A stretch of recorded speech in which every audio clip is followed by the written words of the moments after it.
This is the Everyday AI Show, the everyday podcast where we simplify AI and bring its power to your fingertips.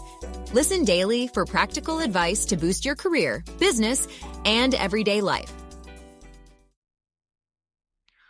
The company that was once the most valuable, powerful, and prominent in the world can't get the most important thing right. That's giving AI to its users. And it's gotten so bad now that we are seeing new and official reporting that Apple, the company that just can't get Apple intelligence right, is actually enlisting the help of their chief competitor, Google, to get it done. So on today's show, gonna kind of bring a hot take Tuesday on a Thursday, maybe. We're going to talk about the new breaking news story that Apple is reportedly and officially going to team up with Google to stay AI relevant. I'm excited to dive into this one. I hope you are too. If you're new here, welcome. What's going on, y'all? My name is Jordan Wilson, and this is Everyday AI. This is your daily live stream podcast and free daily newsletter helping everyday business leaders like you and me not just keep up with what's happening in the world of AI, but how we can make sense of it and use all this information to make the right decisions to grow our companies and our careers. If that's what you're trying to do, it starts here with the unedited, unscripted, realist thing in artificial intelligence, this live stream podcast. But if you want to take it to the next level, make sure to go to youreverydayai.com. There, you got to go sign up for the free daily newsletter. We're going to be recapping the highlights from today's show, as well as keeping you up to date with everything else that's happening in the world of AI. No BS, just what you need. So make sure you go check out our daily newsletter. All right. Apple, catastrophic failure. I mean, there's definitely going to be books and movies written about how Apple's fall from prominence probably started with its absolute fumbling of the AI bag. They had the resources, they had the people, they had the plan, they couldn't execute. And they failed at a scale I think we probably haven't seen in decades. So on today's show, we're going to detail the new breaking Bloomberg report that unveils how Apple needed help from its chief rival, Google, to not fail at AI, or maybe just fail a little less. We're going to uncover Apple's recent AI failures that led them to this point, and we're going to project how this could change the competitive AI landscape in big tech. All right, live stream audience. What's going on? Miguel joining us from Chile. Yeah. If you are listening on the podcast, you can always join us live, 7:30 a.m. Central Standard Time on the LinkedIn, the YouTube, all those different things. Marie holding it down for New Jersey. Robert joining in from Raleigh. Two people from Chile. Jose joining us as well. Thanks to Brian and everyone else. If you have any questions like Michelle does here, make sure to get them in. Maybe I'll crack them at the end. But pretty big story. And I'll just give you my take. It's not Tuesday, but we had the holiday this week. So I might just have enough coffee in me to deliver a little bit of a hot take Tuesday on a Thursday. But here's what I think. This is pretty big, right? It might just seem like one of those, dorky AI and tech news subheadings, but this is monumental for a couple of reasons. We're talking about more than 2 billion Apple devices out there in the wild in the world. So this is going to affect potentially more than 1 billion people. And bringing the next generation of artificial intelligence to those 2.2 billion devices. But let's talk about trillions. That's the tech trillionaire companies, two of them teaming up. You can make the argument that there hasn't been two more important companies over the last decade than Google and Apple. I mean, you got to throw Microsoft in there as well. But I mean, Google and Apple, they fight on the hardware side, on the software side. They are two of the biggest rivals in the world, right? I'm thinking of rivalries that I enjoy or kind of take a part of as a fan, right? I'm a huge North Carolina basketball fan, right? Their chief rival is Duke. This is like North Carolina being like, let's hire Duke's team to teach us how to play basketball, even though we have to compete against them. Do you see how asinine this is and how actually monumental it is for one of, and what was once the most powerful and prominent company in the world by market cap, no longer, having to enlist the help and pay their biggest rival to deliver a now what's in generative AI and large language models, a fundamental feature. So Apple is years behind. And I think that they're going to continue to lose their global footing. I've talked about this on previous shows. Apple, previously, when you're looking at companies in terms of market cap, they were the biggest and most powerful in the world, and it wasn't even close, right? Second and third place weren't even on the pedestal with them. Apple was light years ahead. Now Apple is barely hanging on to the third biggest company. And I've said this before on previous shows. I think whether it's 2 years or 4, I think eventually Apple is going to fall out of the top 5 companies in terms of market cap. I know when I initially said this, I don't know, maybe a half year ago when Apple was still number 1 in the world, people are like, no, Jordan, you're crazy. And clearly they've already dropped to number 3. So it's going to continue to happen.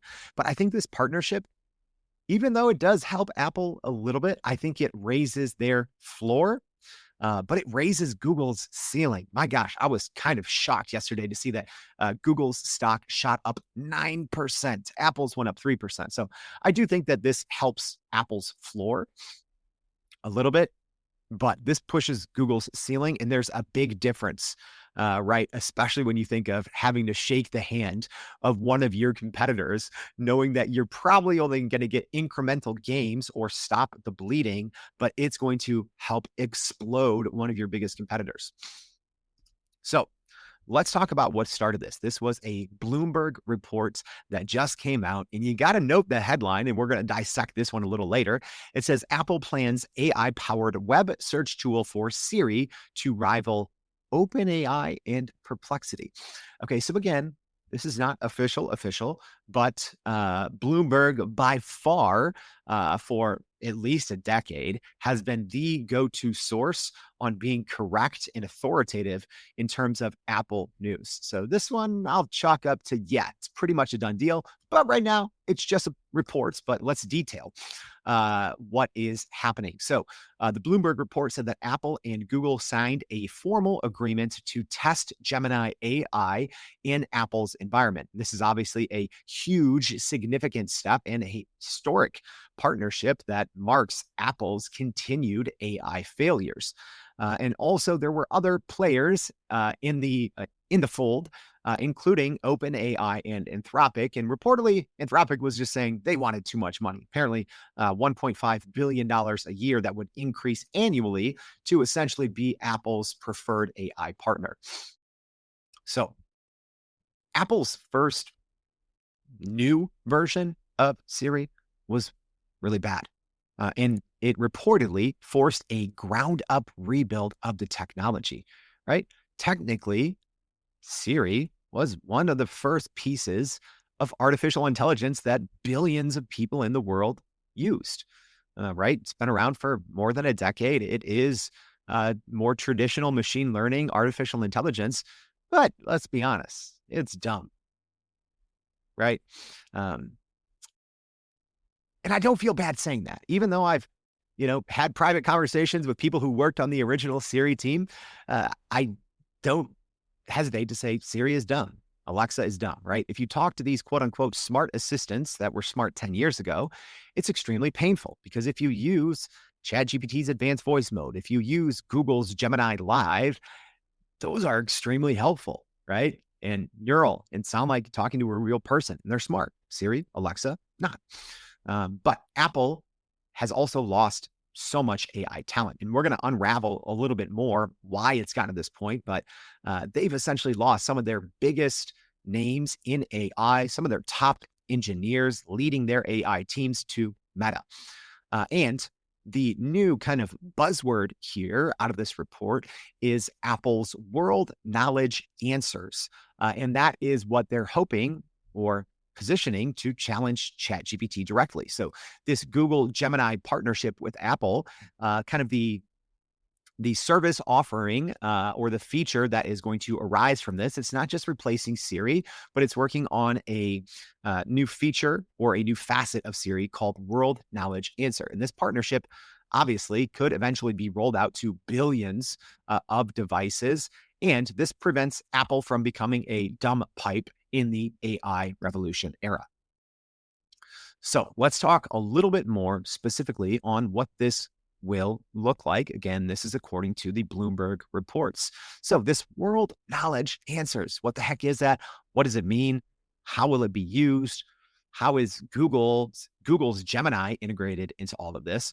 Okay, so Apple is essentially developing an AI-powered web search tool that they're calling World Knowledge Answers. Hopefully that's not what it's actually called when it is debuted, but Bloomberg says that this is going to function as more of an answers engine, right? So kind of the category technically popularized by Perplexity.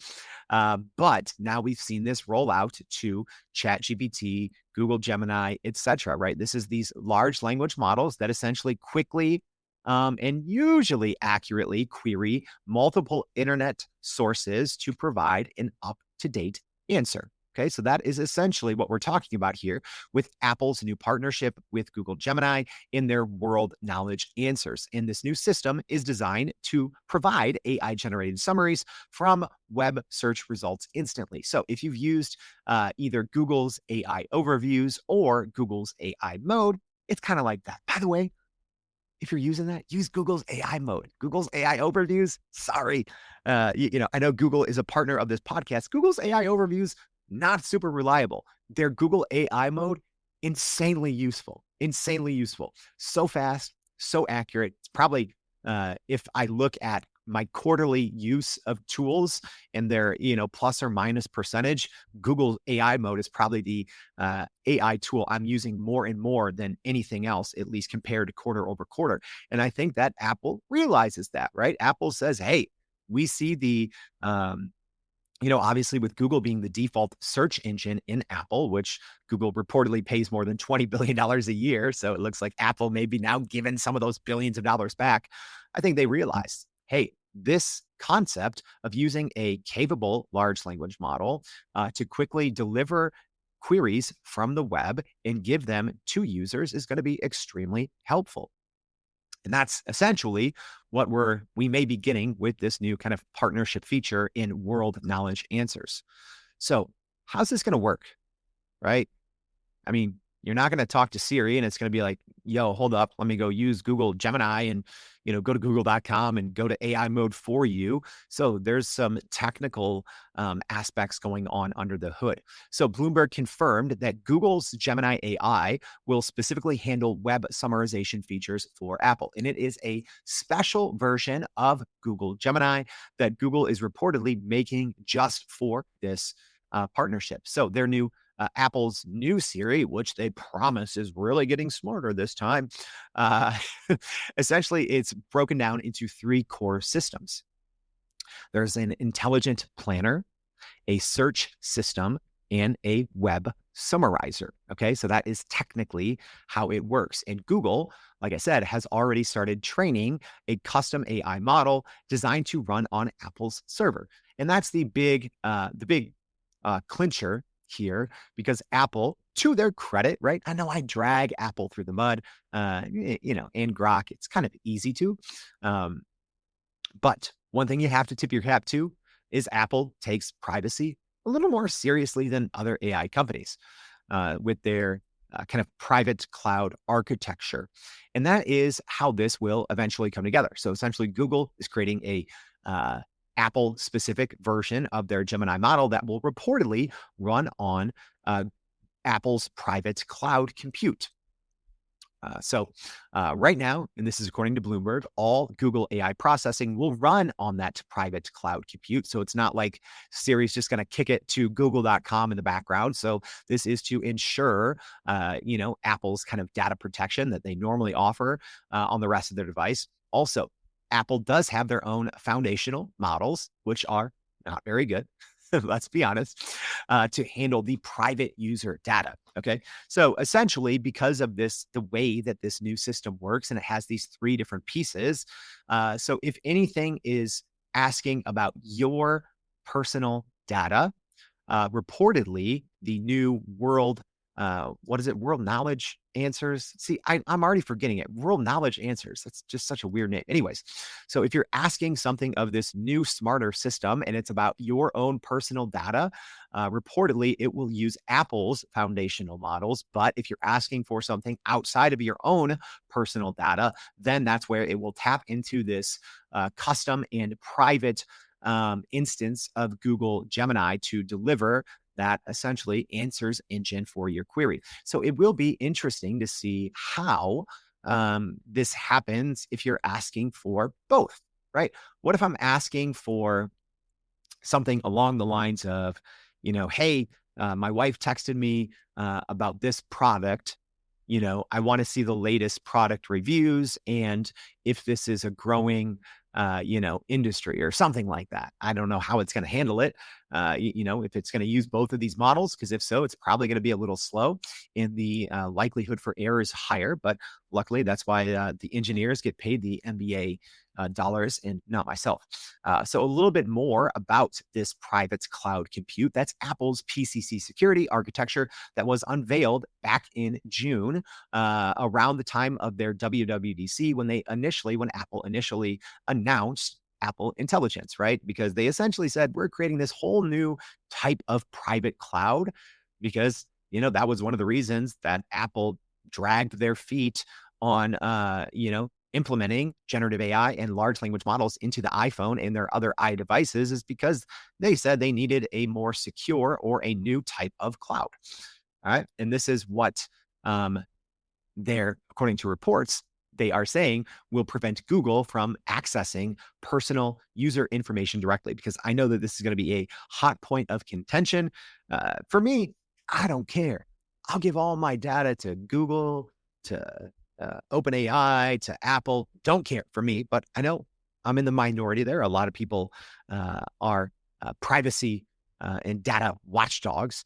So that's kind of how that will work, because I'm sure there's going to be a lot of interest in how that works, right?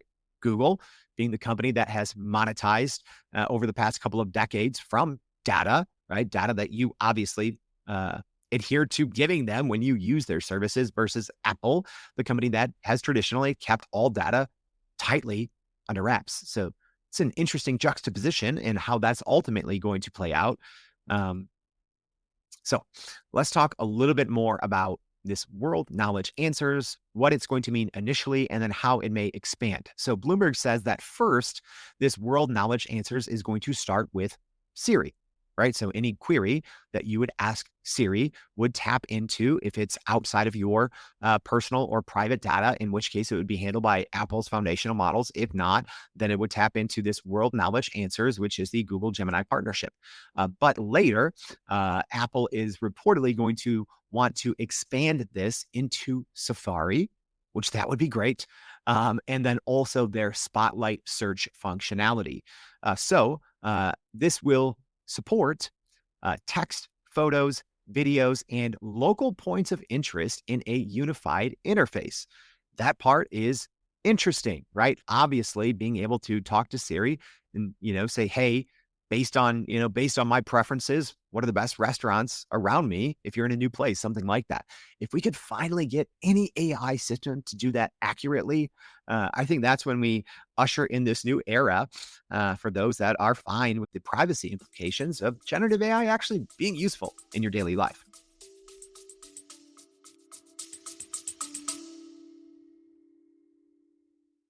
Are you still running in circles trying to figure out how to actually grow your business with AI?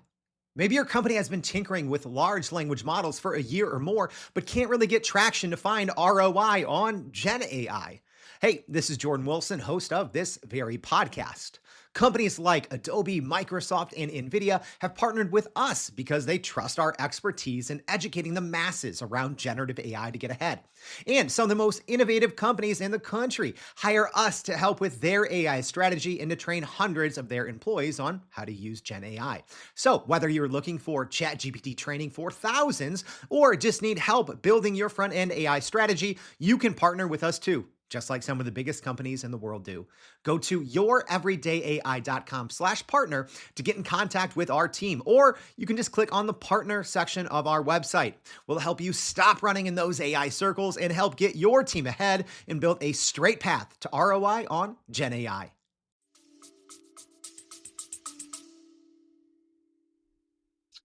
Marie says, sounds very complicated. Yeah, I will say this. A lot of times when we use AI, right, especially in a chatbot, it seems so simple. It's actually, especially this type of partnership, it is kind of convoluted for sure. All right. So why did this happen, right? How did we get from Apple, one of the first technically players in artificial intelligence? Apple, pre-ChatGPT had one of the deepest rosters in the world when it came to machine learning. So how did we get here? How did almost seemingly every single Apple competitor figure out generative AI and large language models, but Apple didn't? And it got so bad that Apple not only had to partner up and pay their chief competitor, but they're facing multiple lawsuits on just how much they overpromised their AI and underdelivered. Well, the reason we got here is Apple's in trouble. Yeah. I'm not the only one to think that Apple is on a irreversible slide downward in terms of valuation.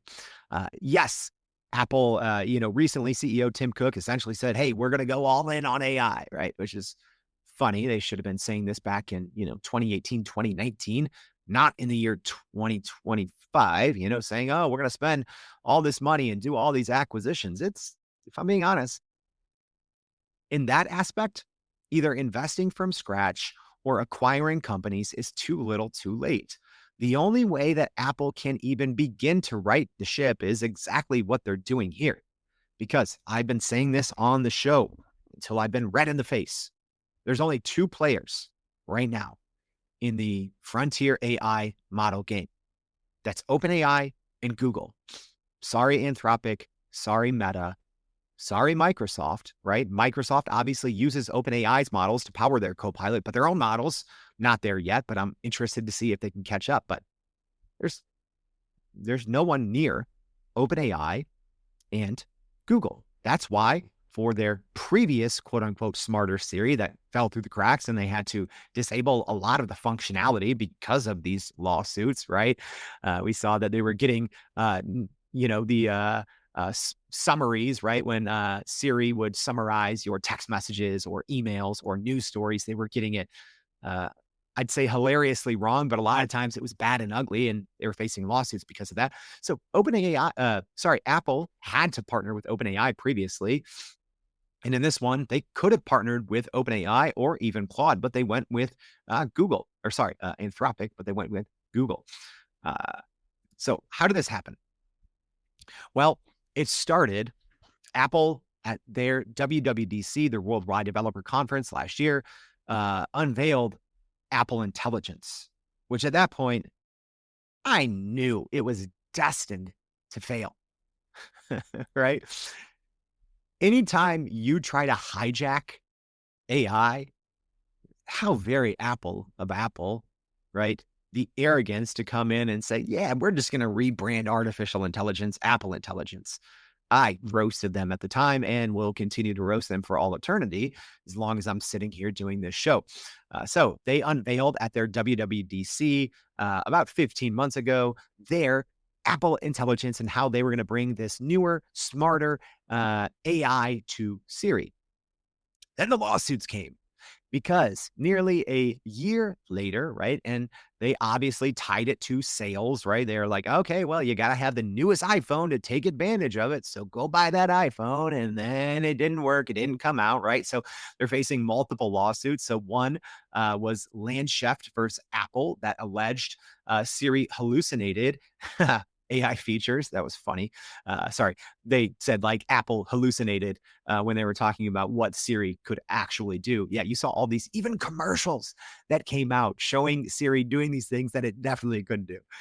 Yeah, I remember sitting with my wife once and like an Apple commercial came on. And this was recently showing something in Siri. And she's like, Siri can do that? And I'm like, no, it definitely can't. I'm like, that's going to be a lawsuit. Yeah, lawsuit. Another lawsuit, Acardi versus Apple cited delayed AI features and false advertising claims. That one was in May of 2025, where the Landschaft lawsuit was in March 2025. All right. Then, right around that time, Apple announced some major Siri and AI delays, essentially kicking the can. And they're like, whoops, we know we promised all this stuff, but it might not come out until 2026 or later. Then there was another lawsuit about 2 months ago in June 2025, Tucker versus Apple, where it accused Apple executives of misleading investors about their actual AI progress. Because, yeah, everyone investing in Apple, they're hearing all these things. They're seeing all these promises. It's going to come out. It's going to come out, and nothing comes out. And their AI stinks. Apple Intelligence is now the butt of a joke. And executives at this point had reportedly already sold nearly $100 million in stock during this tumultuous period. Right. So reportedly, the insiders over there working at Apple are like, oh, yeah, we're screwed. We better sell off some of our stock before it starts to hit the tank. Right. Also, I mean, luckily, Apple's hardware, I think, has saved its stock from dropping too much. But it is year to date down, right? Down 2%, which you might not be like, oh, well, what's the big deal? Down 2%, year to date. Well, okay. Well, when you look at Google is up 21% year to date. Okay. Microsoft is up 20% year to date. So essentially, their biggest competitors are all up 15 to 30%. And here Apple is dropped 2%. So people aren't happy, right? Investors aren't happy. Their biggest shareholders, people sitting in the boardroom, they're not happy. No one's happy with Apple in their AI fallout. And if I'm being honest, I am surprised that Tim Cook is still leading Apple after all this. Because like I said, Apple had the talent.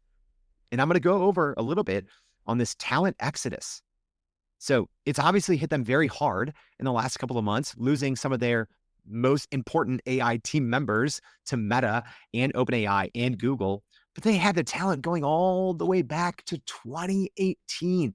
They had some of the best and brightest AI researchers. But now it seems like Apple is not wanting to play the game, because the game right now, if you want the most capable AI engineers and researchers that are going to help your company grow and compete, you got to pay NBA salaries. And Apple, their arrogance, all right, Apple, hey, this is Apple Intelligence. They're not playing that game. They're not giving, these researchers and engineers what the market is demanding because they're Apple, right? Well, let's see how that turns out for you. You know what that got you, Apple? Now you got to beg your competitors for help because of your arrogance and saying you're too big to play the game. So let's talk a little bit more about this. So like I said, Siri's actual architecture reportedly was failing. So according to reports, they quote unquote just couldn't get it to work properly.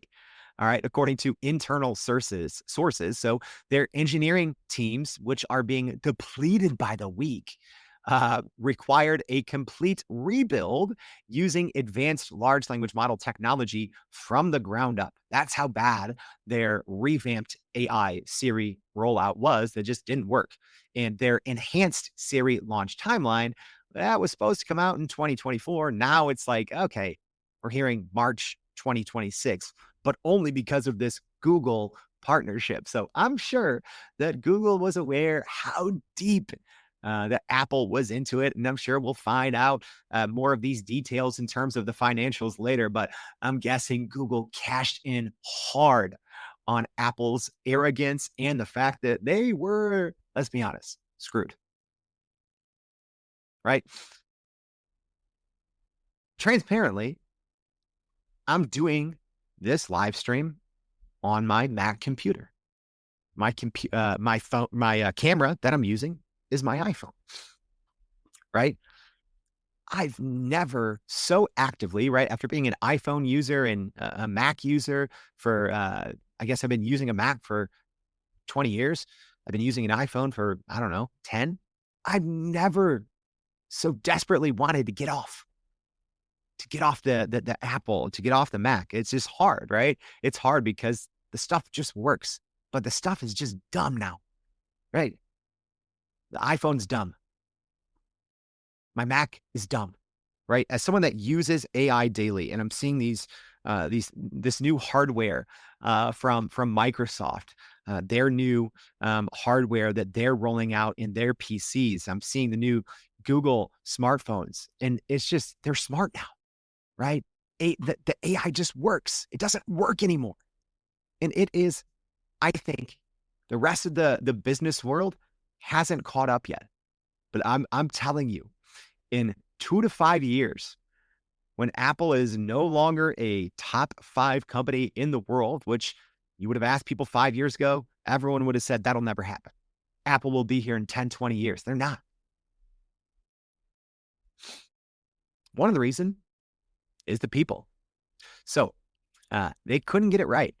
So reportedly, and this was according to some initial reporting from The Information and Bloomberg, back 2 years ago, September 2023, they were reportedly spending millions of dollars per day training generative AI models. And a lot of the reporting at the time, quoting anonymous sources, said that Apple's internal models are going to be better than ChatGPT. No, they aren't.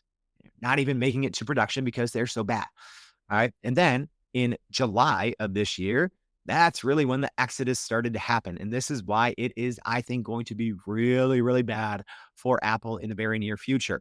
So their Apple Foundation models lead. So the person literally leading their internal model development reportedly took a $200 million compensation package from Meta. So that's Ruming Peng, who took that deal. And then Apple, there's been 5 separate waves of multiple key AI researchers and engineers, 5 different waves of them leaving to Meta, OpenAI, DeepMind, and Anthropic in the last 2 months. So most reports say it's more than a dozen key people on Apple's AI team. Guess what? They obviously know the ship is on fire. There's a fire internally, and they don't want to be around when that thing sinks. And this is the latest sign on the exterior of the ship that says, yeah, we're sinking because we can't get the basics right. So we got to team up with Google. It almost wasn't Google, though, right? So the Bloomberg report did say that Anthropic was in the discussion, but their demands were a little too much, at least according to what they were offering. But Apple was also reportedly looking at a Perplexity acquisition, but instead chose to partner with Google just for faster deployment. All right, which tells you if their preference might have originally been acquiring Perplexity, but then someone, thankfully, said, yeah, maybe we're not equipped to even acquire a company ourselves and put it into production. Maybe we just need to team up and pay someone that's just already doing it and have them do the work for us. So again, we're talking about billions of devices. And Apple's, right? You also have to think of what this means for them being overly dependent on one of their biggest competitors. Google is in such a power position now because my guess is because Google, I think, has been the most impressive company in the world dating back to, I'll say, December 2024. Google is on fire. And I think this is actually going to be Apple's redeeming AI moment, but it's coming on the back of Google. So Google is in a huge power position here because I don't see, even if Apple were to acquire Perplexity and eventually roll this out in lieu of the Google partnership, I don't think they have the talent to do it. So I personally don't see this partnership going away anytime soon. So this is really good for Google and really bad for Apple, because the only way Apple can avoid being the dumb pipe in the room is by leaning on their smart competitor. So is it going to happen? What's this going to look like? When is my Siri going to be able to do anything? I mean, sometimes I ask it for the weather. It doesn't even tell me the weather. I ask for the time and it's like, I can't do that, right? Some of the most simplest things. So reportedly, March 2026, we can all throw a big party, Apple users. That's when this World Knowledge Answers is expected to launch publicly. This partnership with Google, that's when the initial phases will launch, but then the instances of the World Knowledge Answers going to Safari and Spotlight will reportedly happen at a later date. And also, there's some other, obviously, software updates that are coming, built-in health features, all these things. But I think the big software update people are looking at in March 2026 is just for the smarter Siri. That's if it happens, right? So we'll have to see if there's going to be any federal probes on anything anti-competitive happening here.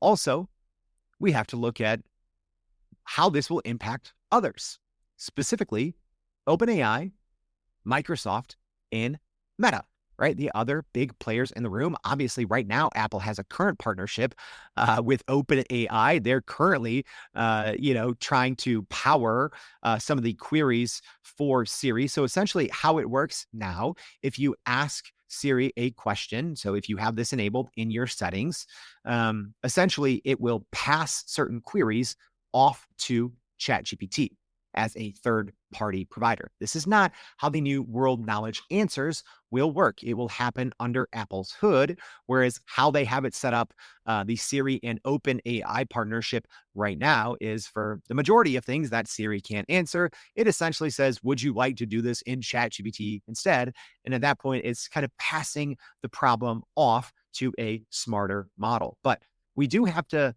talk about how big this is going to be in the landscape, because OpenAI currently has that partnership with Apple, and they currently have a partnership with Microsoft. Although we see that Microsoft is trying to venture out with other providers as well as working on their own models.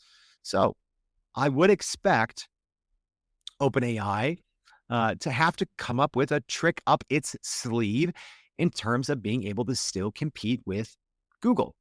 All right. This is obviously a huge boon for Google. It gives them more money.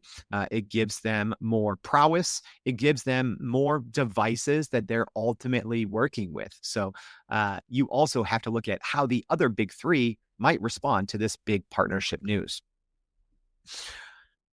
All right. Yeah. Accidental hot take Tuesday, Cecilia. I agree. It just happened, right? All right. So I hope this episode was helpful, but here's, in a nutshell, what's happening. Apple couldn't get it right. They have failed catastrophically over the years, even though they had all the pieces in place, reportedly spending millions of dollars. They've let essentially their best and brightest AI talent go away to their competitors, and now they're forced to pay their competitor in Google to make it work. So we'll see, but at least according to this breaking Bloomberg report, March 2026, we may finally get a smarter Siri in World Knowledge Answers. This specific version of Google Gemini that is going to specifically run this new feature for Apple's AI. And hey, Apple, maybe we can stop calling it Apple Intelligence now, since it's technically Gemini Intelligence. So I don't know. Have we achieved AGI now? Apple Gemini Intelligence. All right. I hope this was helpful. If so, tell someone about it. Don't keep everyday AI as your own secret, as your own cheat code. That'd be rude. If this was helpful, please repost this. Please tell someone about it. If you're listening on the podcast, we appreciate it. Please leave us a rating and follow the show. I'd really appreciate that. And then after all that, please go to youreverydayai.com. Go sign up for our free daily newsletter and join some of the leaders in the industry who learn about AI from us. Thank you for tuning in. Hope to see you back tomorrow and every day for more Everyday AI. Thanks, y'all. And that's a wrap for today's edition of Everyday AI. Thanks for joining us. If you enjoyed this episode, please subscribe and leave us a rating. It helps keep us going. For a little more AI magic, visit youreverydayai.com and sign up to our daily newsletter so you don't get left behind. Go break some barriers, and we'll see you next time.